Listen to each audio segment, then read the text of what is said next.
বাংলাদেশে কেউ হিন্দু হোক আমাদের কোনো আপত্তি আছে? কেউ বৌদ্ধ হলে আমাদের কোনো আপত্তি আছে? কেউ খ্রিস্টান ধর্মাবলম্বী হলে আমাদের কোনো আপত্তি আছে?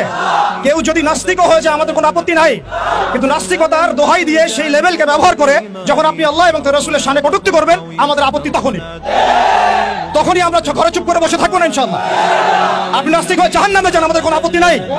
কিন্তু নাস্তিকতার আদলে আপনি মুসলিমদের সেন্টিমেন্টকে আঘাত করতে পারেন না। আপনি কোন ধর্মের দাবেদার হয়ে ইসলাম ধর্মকে কটূক্তি করতে পারেন না। আপনি ইসলাম ধর্মের এবং তাওহীদি জনতার সেন্টিমেন্টে আঘাত করতে পারেন না। আমরা নবী সাল্লাল্লাহু আলাইহি ওয়াসাল্লামের স্পষ্ট হাদিস শুনিয়েছিলাম, আপনাদের সবার মনে আছে, মান সাব্বা নাবিয়ান ফাকতুলু, মান সাব্বা নাবিয়ান ফাকতুলু, মান সাব্বা নাবিয়ান।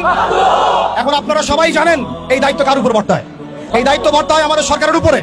সরকার মুসলিম হোক, অমুসলিম হোক, ইন্টারিম হোক অথবা দলীয় সরকার হোক, যে কোনো সরকারি হোক না কেন, তার উপরে দায়িত্ব বর্তায় তারা যেন খাতেমে রাসূলের বিচার করেন, তারা যেন আল্লাহ দ্রোহীদের বিচার করেন, তারা যেন ইসলাম বিদ্বেষীদের বিচার করেন, তারা যেন ইসলাম ফোবিয়া যারা ছড়ায় তাদের বিচার করেন।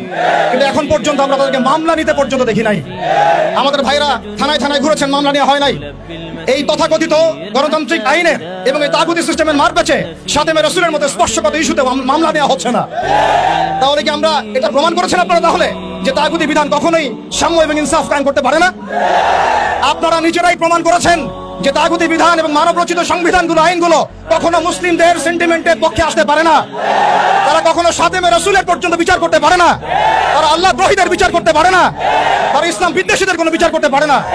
আপনারা পারেন শুধু দুটো কাজ করতে, এক পশ্চিমাদের দাবিদারি করতে এবং দুই ভারতীয়দের দাবিদারি করতে এবং তাদের অভ্যন্তরীণ দালালদের দাবিদারি করতে।